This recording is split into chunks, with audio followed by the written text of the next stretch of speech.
vous propose de suivre ensemble un nouvel atelier sur Apple Motion 5 au travers ici d'un avatar que l'on va vouloir animer et qui va permettre de lire en fait une voix off avec un mouvement des lèvres interactif.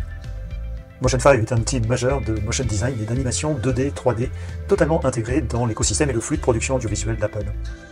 Et ce projet va nous permettre aussi d'accéder à un certain nombre de paramètres de personnalisation, puisque nous viendrons publier certains éléments justement associés à cela, notamment par exemple ici la couleur du t-shirt. Si je voulais changer sa couleur, eh bien, je peux le faire directement à partir, vous voyez, de l'interface, sans forcément chercher à identifier les calques en question qui correspondent à ce réglage type.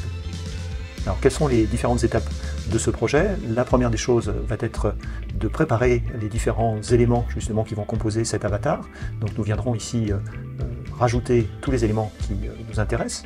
Une fois que ce personnage sera conçu, eh bien, nous viendrons le télécharger dans un format SVG, ce qui nous permettra d'intégrer cela dans Illustrator et de pouvoir peaufiner ce projet en venant renommer les calques et construire une structure qui nous permettra d'accéder à un maximum de personnalisation à l'intérieur de Motion.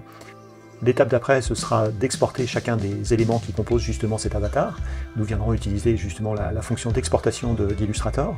Et une fois que ces éléments seront exportés, eh bien, nous pourrons les intégrer à l'intérieur du projet Motion au travers de groupes d'éléments sur lesquels de temps en temps, nous allons rajouter par exemple des comportements de liaison, ce qui nous permettra par exemple de venir modifier la couleur des yeux en prenant comme base, comme référence en fait l'œil de gauche, et vous voyez que l'œil de droit viendra automatiquement se mettre à jour. Autre comportement de liaison, c'est en fait un mouvement de la petite ombre que vous avez sous la bouche qui viendra bouger, vous voyez, en même temps que cette bouche en question. Nous verrons comment justement mettre cela en œuvre. Et puis le final, l'apothéose, ce sera de voir comment on arrive à bouger justement ses lèvres et pouvoir y caler un son audio. Donc dynamiquement, ses lèvres vont bouger au rythme, bien entendu, de la voix off. Donc sans plus tarder, je vous donne rendez-vous pour suivre ensemble cet atelier sur Apple Motion 5 et consacré à la conception et à l'animation d'un avatar.